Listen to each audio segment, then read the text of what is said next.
The expressions that you get from some of these animals are haunting. Unbelievable. The front line in the war on puppy mills keeps moving. Unfortunately, I think the system's down. From backyard kennels to cyberspace. Getting a lot more visitors and a lot more information on the site. Kim Townsend uses the internet to collect tips and trace records, then post them on her website, nopuppymills.com. It's almost become an addiction.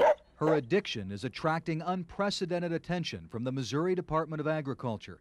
At a meeting of the state pet breeders last year, G.A. Salmon, the head of the Missouri Inspection Office, challenged 300 breeders to not let one woman ruin the industry. You know, our friend on the internet, use that term loosely, says she's going to defeat this bill because it benefits the pet breeders. And this is a shame, because we have some people who are helping her, and this is a lady who says she's going to put you all out of business. At the same meeting, people distributed letters with Kim Townsend's phone number, address, and a map to her home. We have a lot of, folks on the internet that are giving us advice. I mean, everybody knew who he was talking about. Salmon's boss, Dr. John Hunt, the director of Missouri's Animal Health Division, sees nothing wrong with Salmon's actions. I've got full confidence in GA. Was responsible for hiring him. Missouri has more than 1,000 licensed animal breeders, 1 out of every 3 puppy mills in the entire country. Why do we have so many? They should never have gotten a license. Former federal inspector Marshall Smith says puppy mills are easy to run, can be very profitable, and the state does a poor job policing them. I've seen animals that were completely eaten up with mange that was never documented on any inspection report. In the mid-90s, Missouri passed a law requiring state inspections for an extra layer of scrutiny because critics said the USDA was doing a bad job.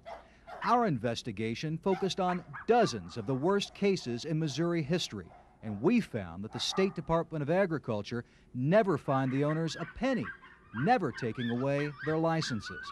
In the same cases, the USDA suspended or revoked the federal licenses and handed out thousands of dollars in fines.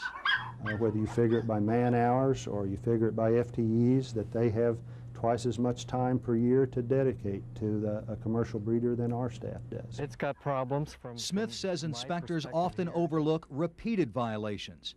This kennel, owned by Glenn Wilson, is licensed by the USDA and Missouri Department of Agriculture. What's wrong with it? Oh, all of the debris and stuff scattered, the rusty metal, the sharp edges. The dogs appear to have no protection from the cold. It looks like they could freeze to death. Oh, yeah, easily. One of the men on the property drags a dog by the neck and slings it into a pen. 4 months before our visit, Missouri puppy mill inspector Tom Hawley made only one observation. All the dogs needed to be identified. No mention of 8-foot-tall weeds or any other problems mentioned by Marshall Smith. They're protecting this industry. Breeding is in the blood of Tom Hawley and G.A. Salmon. They owned kennels before becoming inspectors. Now the same facilities are in their wives' names. Hawley is also a regional president of the Missouri Pet Breeders Association. The USDA calls that a conflict of interest, but their boss, Dr. Hunt, does not. You have no problem with the credentials of Mr. Salmon or Mr. Hawley? No, sir. The state's growing interest in Kim Townsend intensified last year. Investigators accusing her of buying and selling dogs without a license. But they never charged her or required her to get a license. But in her eyes, the message is clear. We just take it slower now. Watch behind our backs a little bit more than we used to.